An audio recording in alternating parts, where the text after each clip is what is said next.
Le 23 octobre 2022, Armelle Lemercier regardait distraitement son téléphone pendant sa pause de nuit à l'hôpital universitaire de Nantes. Infirmière depuis plus de 20 ans, elle avait pris l'habitude de consulter les réseaux sociaux pour décompresser entre les gardes difficiles.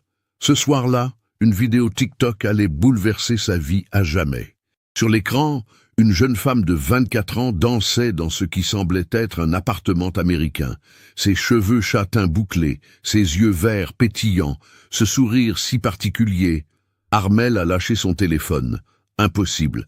Cette fille, c'était Ondine, sa fille, celle qui avait disparu 16 ans plus tôt, le 15 novembre 2006, à l'âge de 8 ans. Celle que la police avait déclarée probablement morte après des mois de recherches infructueuses. Celle pour qui elle portait encore le deuil. Mais comment une enfant disparue en France pouvait-elle se retrouver adulte aux États-Unis, apparemment heureuse et insouciante, sans aucun souvenir de sa vraie famille? Avant de continuer avec cette histoire troublante, si vous appréciez les affaires mystérieuses réelles comme celle-ci, abonnez-vous à la chaîne et activez les notifications pour ne manquer aucun nouveau cas. Maintenant, découvrons comment tout a commencé. Nantes, novembre 2006. La Loire-Atlantique connaissait cet automne-là des températures particulièrement douces pour la saison. Les feuilles dorées des platanes longeaient encore les quais de la Loire, et la ville s'apprêtait à célébrer les fêtes de fin d'année avec cette effervescence particulière des cités portuaires. Dans le quartier résidentiel de Sainte-Luce-sur-Loire, à quelques kilomètres du centre-ville, la famille Lemercier menait une existence paisible et ordonnée. Armelle Lemercier, 32 ans à l'époque, travaillait comme infirmière au service de pédiatrie de l'hôpital universitaire. Originaire de Cholet, elle avait rencontré Marc lors de ses études à l'IFSI de Nantes. Marc Lemercier, technicien en télécommunications chez Orange, était un homme calme et méthodique de 35 ans. Leur fille Ondine, née le 12 mars 1998, était le centre de leur univers. Ondine était une enfant pétillante et curieuse, aux cheveux châtains bouclés hérités de sa mère et aux yeux verts de son père. Elle excellait à l'école primaire Sainte-Marie, située rue de la Bastille, où elle était en classe de CE2. Ses institutrices la décrivaient comme une élève brillante, particulièrement douée en français et en arts plastiques. Elle adorait dessiner des princesses et rêvait de devenir vétérinaire pour soigner les animaux. La fillette avait ses habitudes bien établies. Chaque matin à 7h30, Marc la déposait à l'école avant de se rendre au travail. Armelle, qui travaillait souvent en horaire décalé, venait la chercher à 16h30 quand son planning le permettait. Sinon, c'était Madeleine Jouan, la grand-mère maternelle d'Ondine, qui s'en chargeait. Cette femme de 68 ans, veuve depuis 3 ans, habitait à 10 minutes à pied de l'école et adorait s'occuper de sa petite fille. Le quartier de Sainte-Luce était réputé pour sa tranquillité. Les Lemercier habitaient une maison mitoyenne, construite dans les années 80, avec un petit jardin où Ondine aimait jouer avec Caramel, leur charroux. Leurs voisins, la famille Hébert, avaient des enfants du même âge qu'Ondine, et les petits se retrouvaient souvent pour jouer dans la rue résidentielle peu fréquentée. L'école Sainte-Marie était un établissement privé catholique, dirigé par Madame Françoise Duclos, une directrice respectée dans le milieu éducatif nantais. L'établissement comptait 143 élèves répartis en 6 classes, de la maternelle au CM2. Les enseignants étaient tous titulaires depuis plusieurs années, créant une atmosphère familiale appréciée des parents. Céleste Blanchard, l'institutrice d'Ondine, enseignait depuis 15 ans. Cette femme de 42 ans, mère de 2 enfants, était particulièrement attachée à ses élèves. Elle organisait régulièrement des sorties pédagogiques pour enrichir l'apprentissage de ses 24 élèves de CE2. C'est justement l'une de ces sorties qui allait tout changer.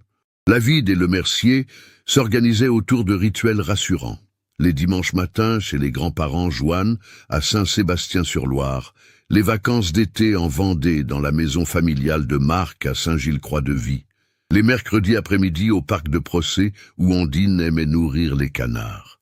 Armelle et Marc formaient un couple solide, même si le travail en horaire décalé d'Armelle créait parfois des tensions organisationnelles. Financièrement, la famille était dans une situation stable, mais sans excès.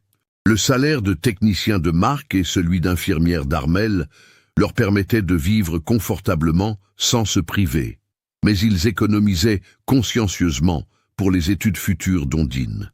Ils venaient de terminer de rembourser leur crédit automobile et envisageaient des travaux d'agrandissement de leur maison.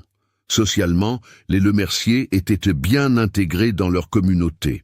Marc faisait partie de l'association des parents d'élèves de l'école Sainte-Marie, tandis qu'Armelle participait bénévolement aux actions caritatives organisées par l'hôpital. Ils avaient un cercle d'amis proches, composé principalement de collègues et de parents d'élèves de l'école d'Ondine. L'automne 2006 avait été plutôt paisible pour la famille. Ondine s'était bien adaptée à sa nouvelle classe et adorait Madame Blanchard. Elle participait avec enthousiasme aux activités scolaires et venait de commencer des cours de danse moderne le mercredi après-midi au Centre culturel de Sainte-Luce. Ses parents étaient fiers de sa progression scolaire et de son épanouissement. Rien ne laissait présager le drame qui allait frapper cette famille ordinaire d'une banlieue nantaise. Comme des milliers d'autres parents, Armelle et Marc faisaient confiance au système éducatif, aux sorties encadrées, à cette bulle de sécurité que représentait l'école privée de leur quartier. Comment auraient-ils pu imaginer qu'une simple sortie pédagogique au centre-ville de Nantes transformerait leur vie en cauchemar permanent? Le matin du 15 novembre 2006 était gris et humide, typique de l'automne ligérien.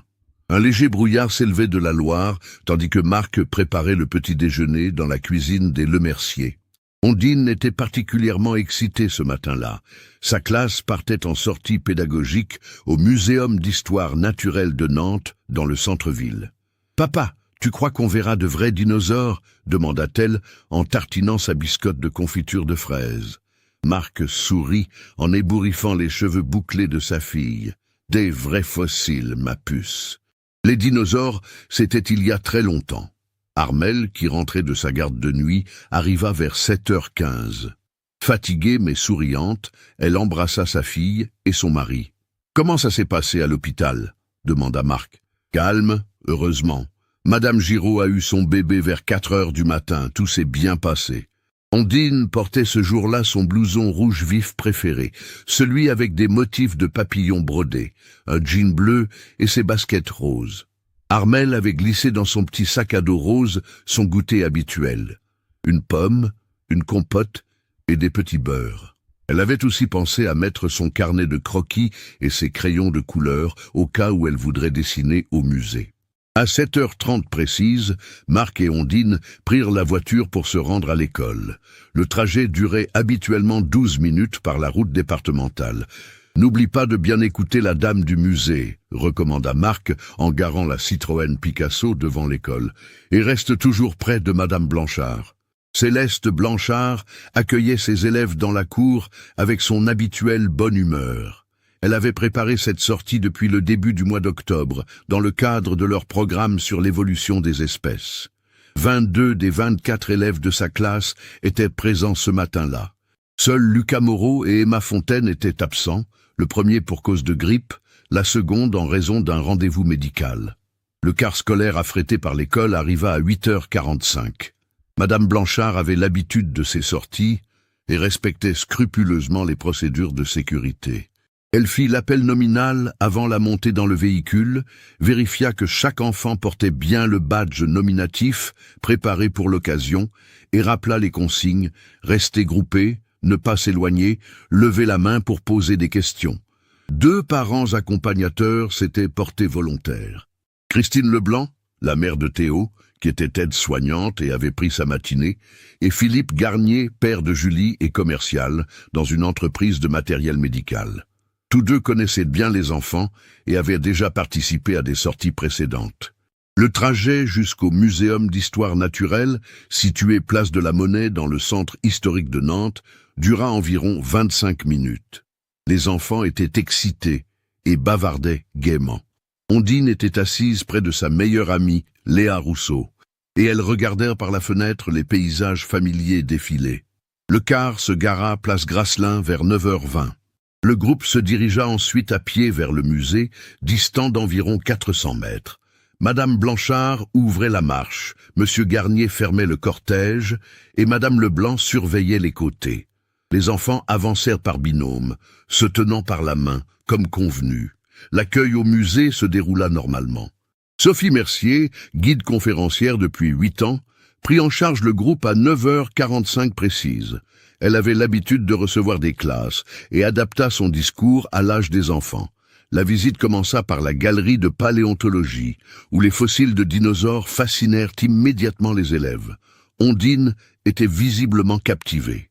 Elle posait de nombreuses questions et prenait des notes dans son petit carnet. « Regarde, Léa, celui-là ressemble au dragon de mon livre !» s'exclama-t-elle devant le squelette d'un tricératops. Madame Blanchard sourit en voyant l'enthousiasme de son élève. Vers 11h, le groupe se dirigea vers les salles d'exposition temporaire consacrées aux écosystèmes marins. C'est là que tout bascula. Les salles étaient plus grandes, avec plusieurs parcours possibles et de nombreux recoins. Sophie Mercier expliquait la formation des coraux devant un grand aquarium quand elle remarqua l'agitation de certains enfants. « Madame, où est Ondine ?» demanda soudain Léa Rousseau, les larmes aux yeux. Madame Blanchard se retourna vivement. Elle compta rapidement ses élèves. 21. Il en manquait un. Son cœur se serra. « Ondine, Ondine, où es-tu » appela-t-elle d'une voix forte. Le protocole se mit immédiatement en place.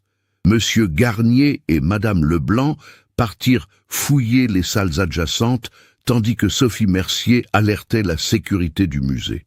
Les agents de surveillance se déployèrent dans tout l'établissement. Toutes les issues furent immédiatement surveillées. « Quand l'avez-vous vu pour la dernière fois ?»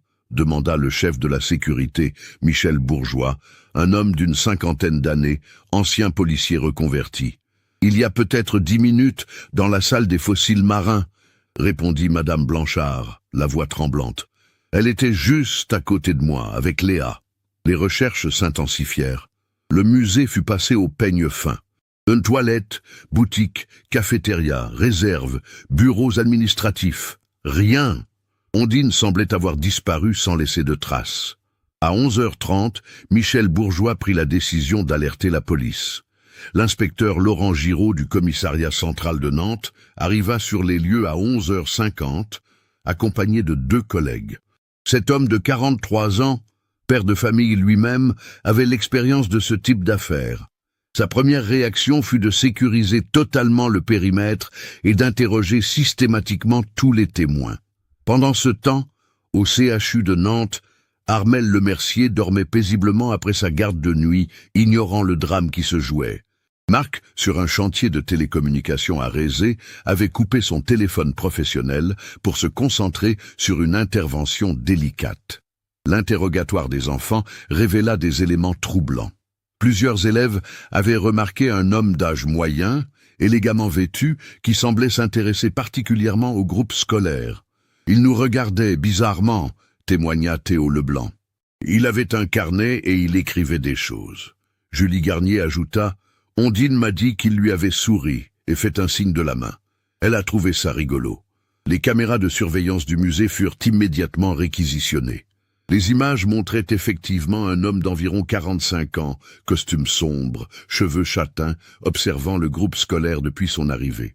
Mais les caméras de la sortie principale ne l'avaient pas enregistré quittant l'établissement. C'est à ce moment qu'une découverte glaçante fut faite. Une caméra extérieure, installée sur le bâtiment d'en face, avait filmé vers 11h15 un homme sortant du musée par une sortie de secours habituellement fermée au public. Il tenait par la main une petite fille aux cheveux bouclés portant un blouson rouge. L'image était floue, mais la ressemblance avec Ondine était saisissante. L'alerte enlèvement fut immédiatement déclenchée. À 13h, tous les médias de Loire-Atlantique diffusaient la photo d'Ondine et la description de l'homme suspect. Les parents furent contactés d'urgence. Marc arriva le premier au commissariat, livide et tremblant.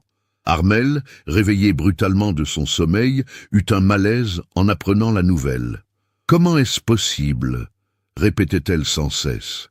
Elle était avec sa classe, avec des adultes responsables. Comment a-t-il pu l'emmener sans que personne ne s'en aperçoive? Les premières heures d'une enquête sont cruciales. L'inspecteur Giraud mobilisa tous les moyens disponibles. Les gares SNCF de Nantes et des environs furent surveillées, ainsi que l'aéroport Nantes-Atlantique. Tous les véhicules suspects furent contrôlés sur les autoroutes. Des battues furent organisées dans les parcs et espaces verts de l'agglomération. Mais l'homme et Ondine semblaient avoir disparu dans la nature. Comme si la terre les avait engloutis après leur sortie du musée. L'enquête ne faisait que commencer, et elle allait révéler des zones d'ombre bien plus profondes que ce que quiconque aurait pu imaginer ce 15 novembre 2006. Les semaines qui suivirent la disparition d'Ondine transformèrent radicalement la vie des Lemercier. Armel dut prendre un congé sans solde de l'hôpital, incapable de se concentrer sur son travail. Marc continua à travailler mécaniquement, mais ses collègues remarquèrent sa distraction constante et ses absences répétées pour se rendre au commissariat ou participer aux recherches. L'inspecteur Giraud menait l'enquête avec acharnement. Les premières pistes s'avérèrent toutes infructueuses. L'homme filmé par la caméra de surveillance demeurait introuvable, malgré la diffusion massive de son portrait robot établi par les témoins. Les vérifications d'identité dans les hôtels, les contrôles routiers renforcés et les recherches dans les bases de données criminelles européennes ne donnèrent aucun résultat. 6 mois après la disparition, en mai 2007, l'enquête piétinait. Les Lemercier avaient créé une association, Retrouver Ondine, qui organisait régulièrement des distributions de tracts dans les lieux publics de Nantes et des environs. Madeleine Jouan, la grand-mère d'Ondine, avait vieilli de 10 ans en quelques mois. Elle se reprochait de ne pas avoir été là ce jour-là pour accompagner sa petite fille. « Si j'avais été à la sortie au lieu de Madame Leblanc, ça ne serait jamais arrivé », répétait-elle sans cesse à sa fille Armel, qui tentait vainement de la rassurer. Le couple Lemercier commença à montrer des signes de tension. Armel refusait catégoriquement d'envisager qu'Ondine puisse être morte, s'accrochant à l'espoir qu'elle reviendrait un jour. Marc, plus pragmatique, essayait de préparer psychologiquement sa femme au pire. Ces divergences créaient des disputes de plus en plus fréquentes.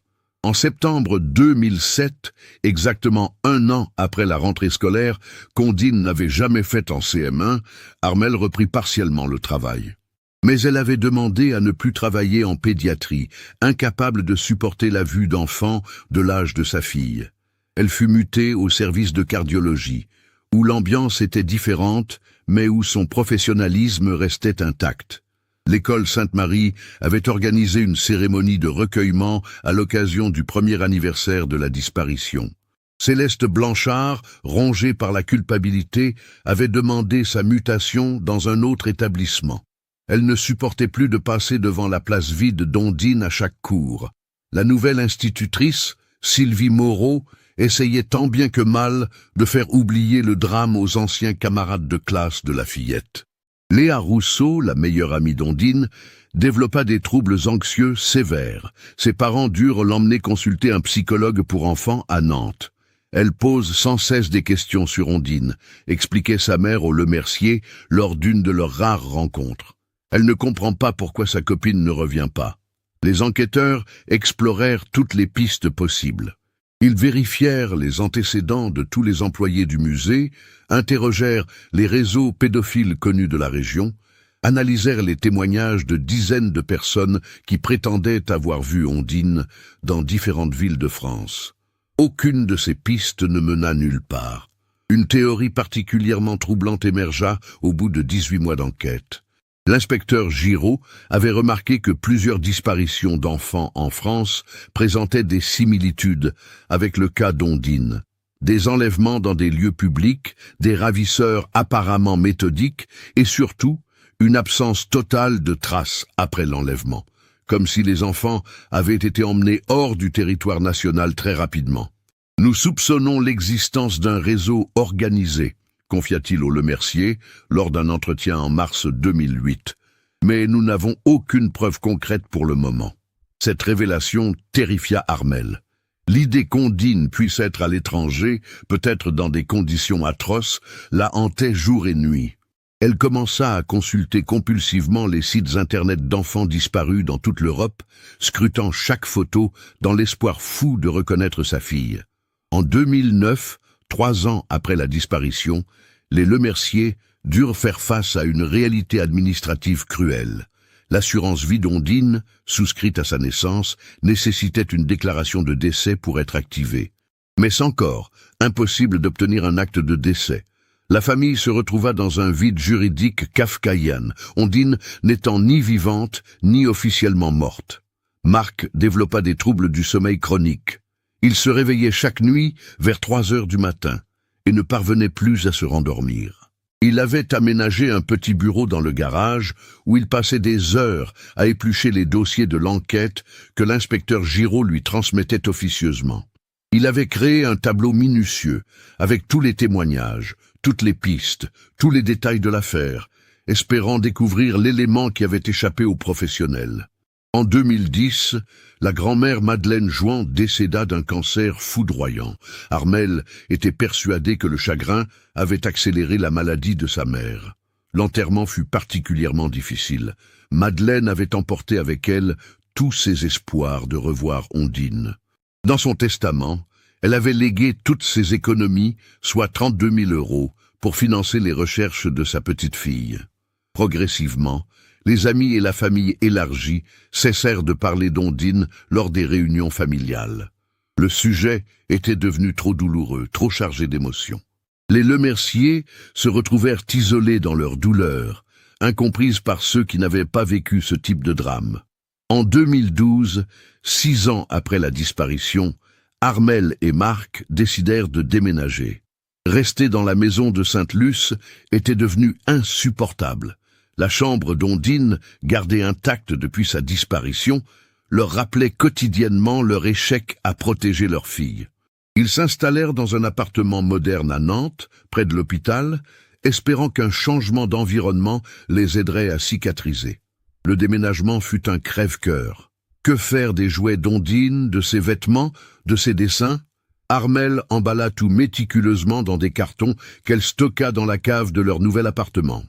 Marc suggéra timidement de donner certaines affaires à des associations caritatives, mais Armelle refusa catégoriquement. « Et si elle revient, disait-elle, il faut que ces affaires soient là pour l'accueillir. » L'inspecteur Giraud prit sa retraite en 2013.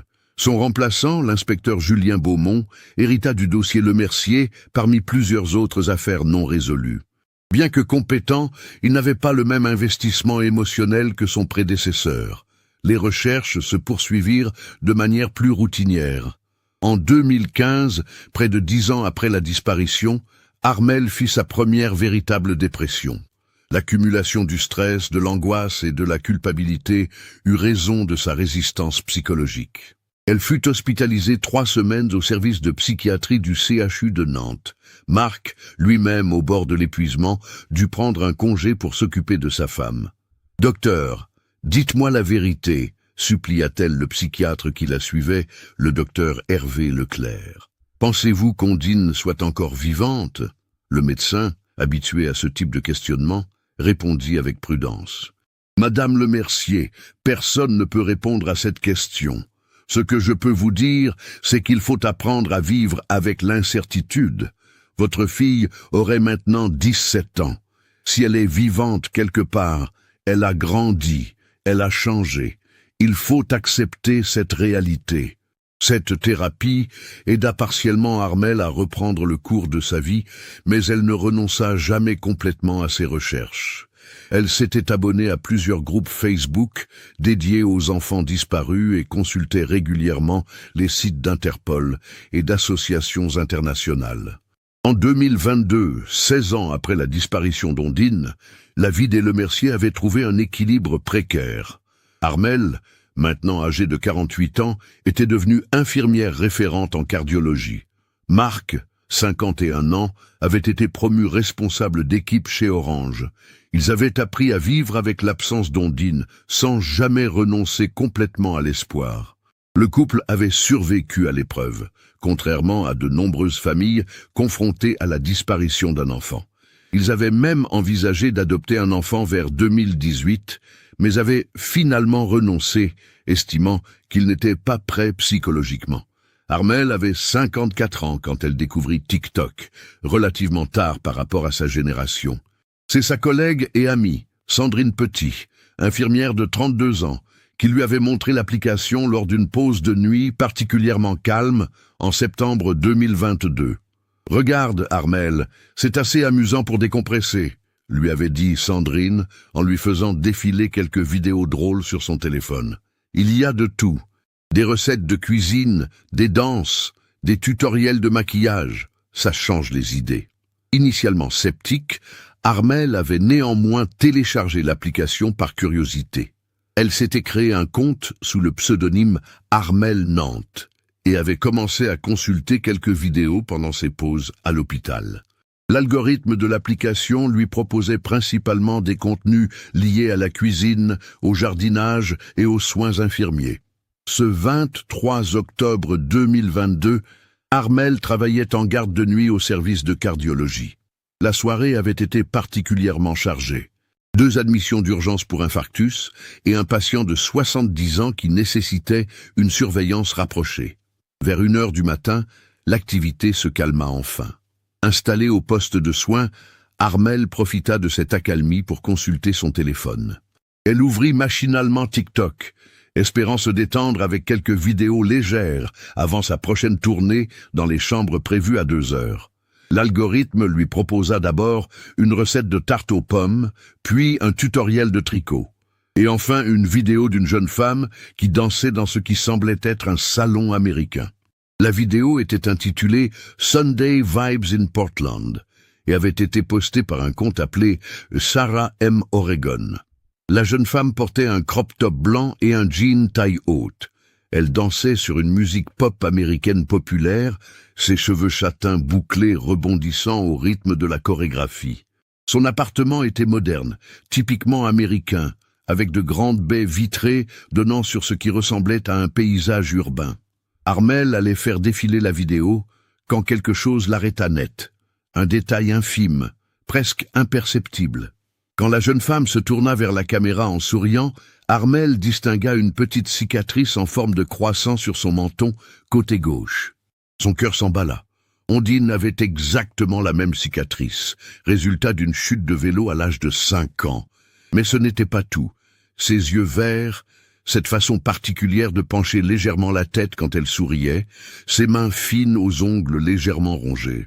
Armelle scruta l'écran avec une intensité douloureuse. Cette fille ressemblait étrangement à ce qu'Ondine aurait pu devenir à 24 ans. « Non, c'est impossible », murmura-t-elle en relançant la vidéo. « Mon cerveau me joue des tours. » Mais plus elle regardait, plus la ressemblance lui paraissait troublante. La forme du visage, la couleur des cheveux, la gestuelle. Tout correspondait à l'image mentale qu'elle s'était construite de sa fille adulte au fil des années. Armelle consulta fébrilement le profil de Sarah M. Oregon. La jeune femme avait posté une 50aine de vidéos depuis juin 2022. Toutes montraient la même personne dans différents contextes. En cours de yoga, préparant des smoothies, se promenant dans les rues de Portland, décorant son appartement pour Halloween. Sa bio indiquait simplement « Sarah, 24, Portland OR. Life is beautiful ». Le trouble d'Armelle grandissait de minute en minute. Elle téléchargea discrètement plusieurs captures d'écran des vidéos, zoomant sur le visage de la jeune femme. Plus elle analysait ses traits, plus elle était convaincue qu'il s'agissait d'Ondine. Mais comment était-ce possible? Comment sa fille, disparue à 8 ans en France, pouvait-elle se retrouver adulte aux États-Unis, apparemment libre et heureuse, sans aucun souvenir de sa vraie famille? Et pourquoi se faisait-elle appeler Sarah? À 3 heures du matin, Armelle n'avait toujours pas terminé sa tournée dans les chambres. Elle était trop bouleversée pour se concentrer sur son travail. Elle avait visionné une dizaine de fois chacune des vidéos de Sarah M. Oregon, analysant chaque détail, chaque mimique, chaque geste. Une vidéo en particulier la troublait énormément. Postée 3 semaines plus tôt, elle montrait la jeune femme en train de dessiner dans un carnet. Ondine adorait dessiner et avait toujours ce même geste particulier de mordiller légèrement sa lèvre inférieure quand elle se concentrait. Cette Sarah reproduisait exactement ce tic.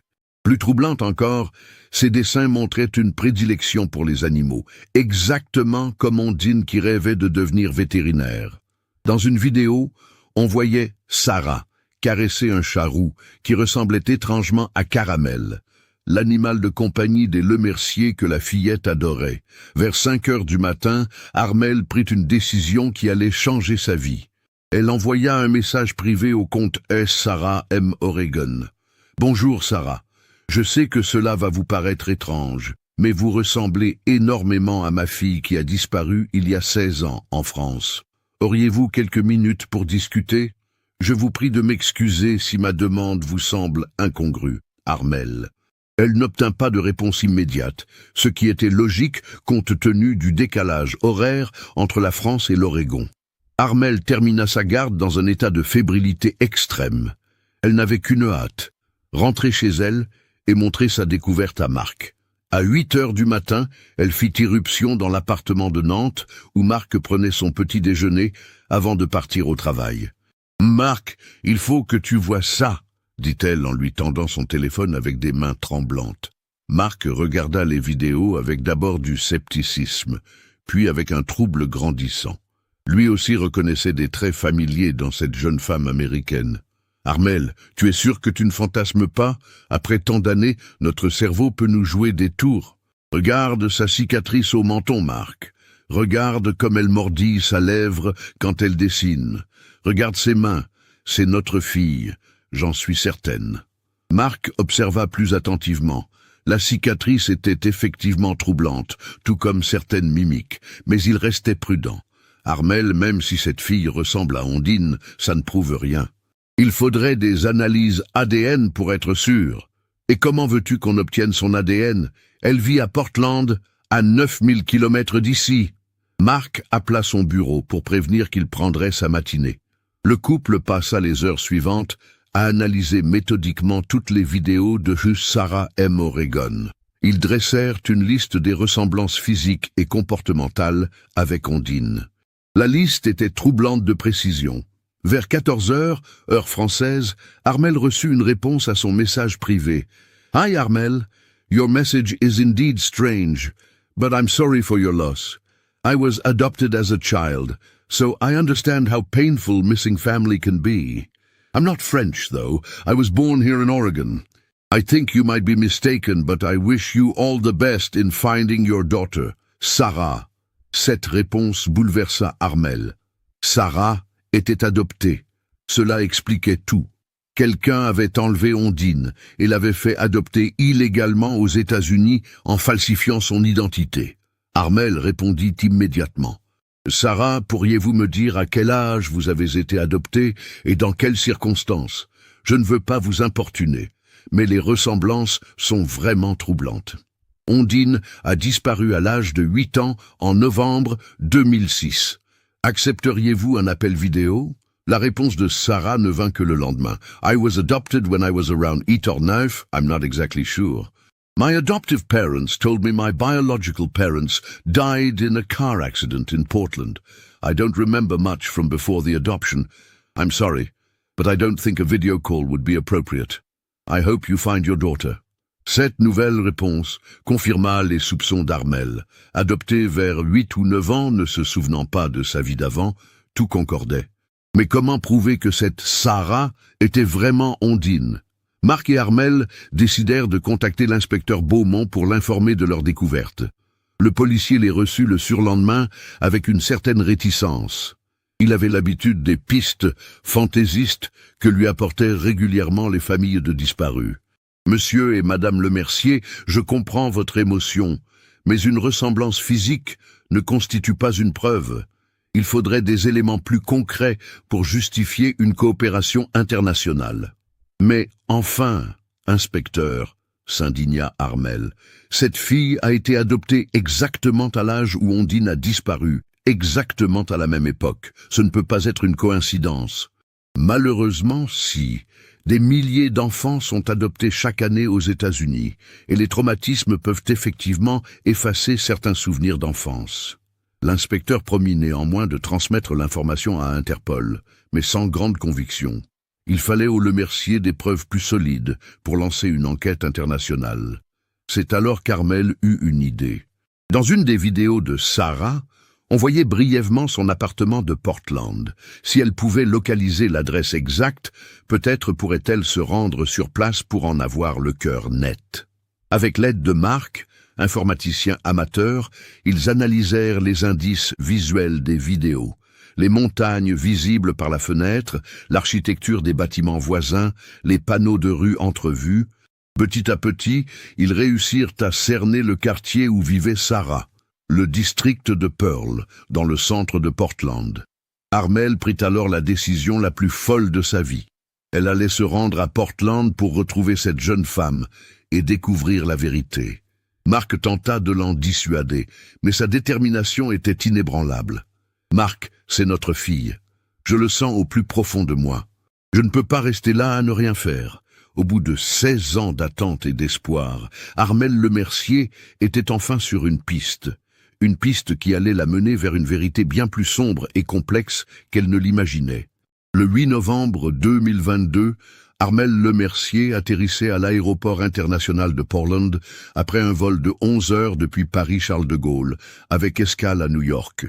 Marc l'accompagnait, ayant finalement cédé devant la détermination de sa femme. Ils avaient utilisé une partie des économies léguées par Madeleine Joanne pour financer ce voyage qui pourrait changer leur vie. Portland les accueillit sous une pluie fine typique de l'Oregon en automne. La ville, connue pour ses ponts et ses parcs, leur paraissait étrangement familière grâce aux nombreuses vidéos qu'ils avaient visionnées. Ils s'installèrent dans un petit hôtel du centre-ville, à moins de 2 kilomètres du quartier de Pearl, où vivait supposément Sarah. Le lendemain matin, armés de l'adresse approximative qu'ils avaient réussi à localiser, ils se rendirent dans le quartier. Le district de Pearl était un ancien quartier industriel reconverti en zone résidentielle branchée, avec des lofts modernes, des galeries d'art et des cafés bio. Ils passèrent des heures à arpenter les rues, scrutant chaque immeuble, espérant reconnaître la vue des vidéos de TikTok. Vers 15 heures, Marc repéra un building de briques rouges dont l'architecture correspondait à celle visible dans plusieurs vidéos. Les montagnes environnantes et l'angle des rues concordaient parfaitement. « Armel, je crois que c'est ici », dit-il en pointant l'immeuble du doigt. Le cœur d'Armel s'emballa. Que devait-il faire maintenant? Sonner à toutes les portes en demandant si une certaine Sarah habitait là, attendre devant l'immeuble en espérant la croiser. La situation semblait soudain ridicule et désespérée. Ils décidèrent de s'installer dans un café en face de l'immeuble et d'attendre. Les heures passèrent lentement. Des dizaines de personnes entraient et sortaient du building, mais aucune ne ressemblait à la jeune femme des vidéos. C'est vers 18h30, alors que le soleil commençait à décliner, qu'Armel la vit. Une jeune femme aux cheveux bouclés châtains, portant un manteau beige et des jeans, sortit de l'immeuble. Même à distance, Armel reconnut immédiatement sa démarche, cette façon légèrement penchée de tenir son sac sur l'épaule. « C'est elle », murmura-t-elle en agrippant le bras de Marc. « Mon Dieu, c'est vraiment elle !» Marc observa attentivement. La ressemblance avec les projections informatiques qu'ils avaient faites d'Ondine adulte était effectivement troublante. « Qu'est-ce qu'on fait ?» demanda-t-il, la voix tremblante. Armel se leva précipitamment et sortit du café. Elle traversa la rue, le cœur battant à tout rompre, et s'approcha de la jeune femme qui se dirigeait vers l'arrêt de bus. « Sarah !» appela-t-elle d'une voix hésitante. La jeune femme se retourna, surprise. Vue de près, la ressemblance était encore plus saisissante. Les mêmes yeux verts, la même forme de visage et cette cicatrice au menton que seule une mère pouvait reconnaître. « Oui, je vous connais ?» répondit la jeune femme avec un accent américain parfait, un sourire poli mais perplexe sur le visage. Armel sentit ses jambes trembler. « Je suis Armel Lemercier. Je vous ai envoyé un message sur TikTok il y a quelques semaines.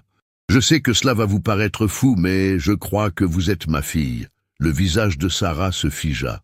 Son sourire disparut instantanément, remplacé par une expression de confusion et d'inquiétude. « Madame, je pense que vous faites erreur.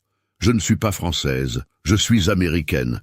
Mes parents sont morts quand j'étais petite, j'ai été adoptée par la famille Mitchell. »« À quel âge exactement avez-vous été adoptée ?» insista Armel, les larmes aux yeux. « Écoutez, je ne veux pas être impoli, mais cette conversation me met mal à l'aise. Je suis désolé pour votre fille, vraiment, mais je ne suis pas elle. » Marc, qui avait rejoint Armel, intervint avec plus de calme. « Mademoiselle, nous comprenons votre réaction.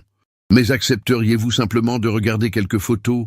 Si vous n'êtes pas notre fille, vous le verrez tout de suite, et nous vous laisserons tranquille. » Sarah hésita un long moment, visiblement partagée entre la compassion et la méfiance. Finalement, elle soupira. « D'accord, mais seulement 5 minutes. Il y a un café au coin de la rue. » Ils s'installèrent dans un petit café baptisé Rose City Coffee. L'atmosphère était tendue. Sarah gardait ses distances, visiblement sur ses gardes. Armel sortit son téléphone et montra des photos d'Ondine enfant. « Regardez cette cicatrice au menton, » dit Armel en pointant une photo. Ondine l'avait depuis l'âge de 5 ans, après une chute de vélo. « Vous avez exactement la même. » Sarah porta machinalement la main à son menton. « Beaucoup de gens ont des cicatrices, » répondit-elle, mais sa voix tremblait légèrement. Marc montra d'autres photos, Ondine dessinant, mordillant sa lèvre inférieure exactement comme Sarah le faisait dans ses vidéos. Ondine avec Caramel, le chat roux. Ondine à l'école, portant l'uniforme de Sainte-Marie. « Je ne me souviens pas de tout ça, » dit Sarah d'une voix à peine audible. « On m'a dit que mes parents biologiques sont morts dans un accident de voiture quand j'avais 8 ans. Après, j'ai été placée dans une famille d'accueil pendant quelques mois avant d'être adoptée par les Mitchell. »« Quels étaient les noms de vos parents biologiques ?» demanda Marc. Sarah fronça les sourcils. « Jennifer et David Johnson, je crois. Mais je n'ai jamais vu leur tombe. Ma mère adoptive, Carole Mitchell, disait que c'était trop traumatisant pour moi d'y aller. » Armel sortit alors son arme ultime, l'acte de naissance d'Ondine. « Regardez, Ondine Marie Lemercier, née le 12 mars 1998 à Nantes, France. Quelle est votre date de naissance officielle ?» Sarah pâlit légèrement. Le 10 mars 1998. 2 jours d'écart seulement, murmura Marc, suffisamment proche pour ne pas éveiller les soupçons, mais différent pour éviter une détection automatique dans les bases de données. Sarah semblait ébranlée. Elle regardait les photos avec une intensité nouvelle, comme si elle cherchait à extraire des souvenirs enfouis de son esprit. « J'ai toujours eu l'impression qu'il me manquait quelque chose, » dit-elle doucement. « Des rêves étranges parfois, où je parle une autre langue. Je pensais que c'était juste mon imagination. »« Vous souvenez-vous de mots français ?» demanda Armel avec espoir. Sarah réfléchit longuement. « Il y a certains sons qui me semblent familiers quand j'entends du français à la télévision. Mais je ne sais pas si c'est réel ou si mon cerveau invente à cause de ses rêves. » La conversation dura plus de 2 heures. Sarah raconta son histoire, son adoption par Carole et Robert Mitchell, un couple aisé de Portland qui ne pouvait pas avoir d'enfants. Une enfance confortable, dans une belle maison de banlieue. Des études en design graphique à Portland State University. Une vie normale, apparemment heureuse, mais avec ce sentiment constant d'un vide inexplicable. « Les Mitchell vous ont-ils déjà parlé de la France ?» demanda Marc. « Non, jamais. Ils disaient que j'étais né ici, à Portland. Mais maintenant que vous le mentionnez, je n'ai jamais vu mon certificat de naissance original, seulement une copie. » Armel proposa alors ce qui semblait l'évidence même. « Accepteriez-vous de faire un test ADN ? Ce serait le seul moyen d'être absolument certain. » Sarah resta silencieuse un long moment, visiblement déchirée. « Si je fais ce test et qu'il est positif, qu'est-ce que ça signifie pour ma vie ? Les Mitchell m'ont élevé, aimé. Ils sont mes parents, même si l'adoption était irrégulière. Nous ne voulons pas détruire votre vie, » assura Armel avec douceur. « Nous voulons juste savoir la vérité. Et si vous êtes vraiment Ondine, vous avez le droit de connaître vos origines. » Finalement, Sarah accepta. Ils prirent rendez-vous dans une clinique privée de Portland, spécialisée dans les tests de paternité et d'identification. Les prélèvements furent effectués le lendemain matin. Les résultats prendraient entre 5 et 7 jours. Une semaine d'attente insoutenable commença. Sarah avait accepté de revoir les Lemercier plusieurs fois pendant cette période. Ils lui racontèrent son enfance en France, ses rêves de devenir vétérinaire, ses dessins, ses amis. Sarah écoutait avec une fascination mêlée d'angoisse, comme si on lui révélait une vie parallèle qu'elle aurait pu vivre. Le 15 novembre 2022, exactement 16 ans jour pour jour, après la disparition d'Ondine, les résultats tombèrent. La probabilité de maternité entre Armelle Lemercier et Sarah Mitchell était de 99,99%. La probabilité de paternité avec Marc Lemercier était identique. Sarah était bien Ondine Lemercier. La jeune femme s'effondra en larmes dans le cabinet médical. 16 ans de sa vie étaient basés sur un mensonge.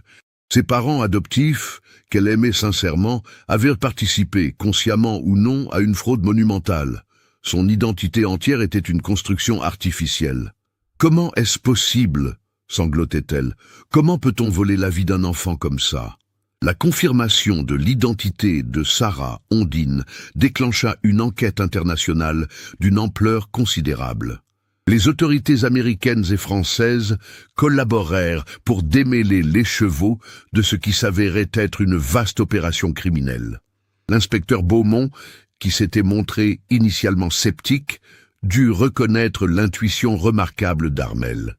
Il se rendit à Portland pour coordonner l'enquête avec le FBI. Ce qu'ils découvrirent dépassait leur pire scénario. Carol et Robert Mitchell furent arrêtés le 20 novembre 2022. Lors des interrogatoires, Carol finit par avouer. Le couple, désespéré de ne pas pouvoir avoir d'enfants et ayant échoué dans plusieurs procédures d'adoption légales en raison de l'âge avancé de Robert, 62 ans à l'époque, avait contacté un réseau clandestin spécialisé dans les adoptions frauduleuses.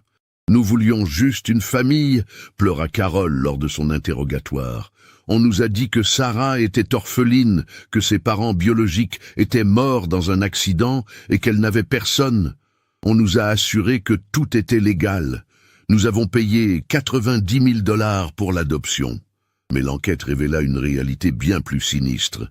Le réseau, dirigé par un homme d'affaires franco-américain nommé Étienne Valois, opérait depuis la fin des années 90. Sa méthode était effroyablement efficace. Identifier des enfants vulnérables en Europe, principalement en France, Espagne et Italie, les enlever dans des circonstances qui ne laissaient aucune trace claire, puis les faire adopter par des familles américaines fortunées, prêtes à payer des sommes considérables sans poser trop de questions. Les enfants étaient transportés aux États-Unis via des circuits complexes, impliquant de faux documents, des complicités dans les services d'immigration et des relais dans plusieurs pays. Une fois sur le sol américain, on leur créait une nouvelle identité complète. Faux certificats de naissance, faux dossiers médicaux, faux historiques scolaires. La partie la plus cruelle du stratagème était la manipulation psychologique. Les enfants suffisamment jeunes, généralement entre 6 et 10 ans, étaient conditionnés pour oublier leur vie antérieure. On leur répétait sans cesse que leurs vrais parents étaient morts, que leur nouvelle famille était leur unique chance de bonheur. Certains enfants recevaient même des médicaments pour altérer leur mémoire à court terme pendant la période de transition. L'homme filmé au musée de Nantes en 2006 fut identifié grâce aux archives du réseau saisi lors des perquisitions. Il s'agissait de Vincent Marchand, 58 ans, ancien travailleur social, devenu recruteur pour le réseau de Valois. Son rôle était d'identifier les cibles potentielles, des enfants issus de familles stables, en bonne santé, suffisamment jeunes pour être manipulés, mais assez âgés pour avoir passé le stade des complications médicales infantiles. Marchand avait repéré Ondine lors d'une précédente visite du musée avec sa grand-mère Madeleine en septembre 2006. Il avait alors étudié ses habitudes, son école, ses horaires. La sortie scolaire du 15 novembre avait offert l'opportunité parfaite. Il s'était présenté comme un parent accompagnateur d'une autre classe et avait attiré Ondine vers la sortie de secours, en prétendant que sa grand-mère l'attendait dehors pour une urgence familiale. L'enfant, habitué à voir Madeleine la récupérer à l'école, n'avait pas eu de raison de se méfier. Une fois dehors, Marchand l'avait conduite vers une voiture où une complice l'attendait. En quelques minutes, Ondine avait été emmenée vers une planque en périphérie de Nantes, puis transférée sous sédatif vers Paris, ensuite vers Montréal et finalement vers Portland, le tout en moins de 48 heures. Les perquisitions menées simultanément en France et aux États-Unis permirent de découvrir l'ampleur du réseau. Entre 1998 et 2017, au moins 42 enfants européens avaient été victimes de ce trafic. Ondine était l'une des dernières, le réseau ayant réduit ses activités après 2010 en raison du renforcement des contrôles frontaliers post-11 septembre. Étienne Valois fut arrêté à Miami le 25 novembre 2022 alors qu'il tentait de fuir vers les Bahamas. Lors de son interrogatoire, il montra un cynisme glaçant. Je réunissais des enfants sans avenir avec des familles aimantes et fortunées. Ces gosses auraient pu finir dans la rue ou dans des familles d'accueil pourries. Je leur ai offert une vie meilleure. Pour Ondine Sarah, les semaines suivantes furent un cauchemar émotionnel. Elle aimait sincèrement Carole et Robert Mitchell, malgré la révélation de leur participation à son enlèvement. « Ils ne m'ont jamais maltraité », répétait-elle aux enquêteurs. « Ils m'ont aimé comme leur propre fille. Comment puis-je les haïr alors qu'ils m'ont donné tant d'amour ?» Cette ambivalence déchirait particulièrement Armelle. Elle avait retrouvé sa fille, mais cette fille était devenue une étrangère, une Américaine qui ne parlait pas français et qui pleurait des parents adoptifs criminels. Le fossé culturel et linguistique entre elles semblait infranchissable. Les retrouvailles n'étaient pas la fin heureuse des films hollywoodiens. Ondine, elle accepta finalement d'utiliser à nouveau ce prénom, tout en gardant aussi Sarah, devait reconstruire son identité à partir de zéro. Elle commença une thérapie intensive pour traiter le traumatisme de la révélation. Les souvenirs de son enfance française émergeaient par fragments, comme des morceaux d'un puzzle longtemps dispersés. « Je me souviens de l'odeur des crêpes que tu faisais le dimanche matin », dit-elle un jour à Armelle lors d'une de leurs longues conversations vidéo, « et d'une chanson que tu me chantais pour m'endormir. Comment elle allait déjà ?» Armelle, les larmes aux yeux, chanta doucement. « Fais dodo, Colas mon petit frère, fais dodo, t'auras du lolo. »« Oui !» s'exclama Ondine. « Je m'en souviens maintenant. C'était doux et rassurant. » Le procès du réseau Valois débuta en juin 2023 et dura près de 8 mois. Étienne Valois fut condamné à 50 ans de prison sans possibilité de libération conditionnelle. Vincent Marchand écopa de 35 ans. Carole Mitchell, dont la participation était jugée passive bien que coupable, reçut une peine de 10 ans avec sursis compte tenu de son âge et de son état de santé fragile. Robert Mitchell était décédé d'une crise cardiaque 3 mois après son arrestation. 27 des 42 enfants victimes du réseau furent identifiés et retrouvés. Certains choisirent de renouer avec leur famille biologique, d'autres préférèrent maintenir uniquement des contacts avec leurs familles adoptives. Chaque histoire était unique, chaque trauma différent. Pour Ondine, la décision de rentrer en France fut déchirante. Elle aimait Portland, sa vie là-bas, ses amis, son travail de graphiste freelance. Mais elle ressentait aussi un besoin profond de reconnecter avec ses racines, de comprendre qui elle aurait pu être si sa vie n'avait pas été volée. En septembre 2023, presque 1 an après sa découverte sur TikTok, Ondine atterrit à l'aéroport de Nantes pour un séjour de 6 mois. Armelle et Marc l'attendaient au terminal des arrivées, nerveux comme lors d'un premier rendez-vous. Quand Ondine apparut, tirant sa valise, Armelle se jeta dans ses bras. « Bienvenue à la maison, ma chérie », murmura-t-elle en français. « Merci, maman », répondit Ondine dans un français hésitant qu'elle avait commencé à réapprendre. « Je suis contente d'être ici. » Les mois suivants furent consacrés à la reconstruction. Ondine visita tous les lieux de son enfance. La maison de Sainte-Luce, l'école Sainte-Marie, le parc de Procès, la tombe de sa grand-mère Madeleine. Chaque visite déclenchait des émotions complexes, mélange de nostalgie pour une vie volée et de gratitude pour la vie vécue. Elle rencontra Léa Rousseau, devenue professeure de mathématiques, qui pleura en revoyant son amie d'enfance. « Je ne t'ai jamais oublié, dit Léa. Pendant des années, je me suis senti coupable de ne pas t'avoir mieux surveillé ce jour-là. » Céleste Blanchard, l'ancienne institutrice, accepta difficilement de revoir Ondine. La culpabilité qu'elle portait depuis 16 ans était écrasante. « Je suis tellement désolée, répétait-elle en sanglotant, si seulement j'avais été plus vigilante. »« Ce n'était pas votre faute, répondit Ondine avec une maturité surprenante. Personne n'aurait pu prévoir ce qui s'est passé. Le seul responsable, c'est l'homme qui m'a enlevé. » Progressivement, Ondine apprit à vivre avec ses deux identités. Elle restait Sarah pour ses amis américains et son travail, mais redevenait Ondine avec sa famille française. Elle passa Noël 2023 à Nantes avec Armel et Marc, son premier Noël français depuis 16 ans. « C'est étrange, dit-elle en dégustant les 13 desserts traditionnels qu'Armel avait préparés. J'ai l'impression de découvrir quelque chose de nouveau et en même temps de retrouver quelque chose d'ancien et de familier. » L'histoire d'Ondine Lemercier fit le tour du monde. Son cas devint emblématique des failles dans les systèmes internationaux de protection de l'enfance. Des lois plus strictes furent votées en France et aux États-Unis pour mieux contrôler les adoptions internationales.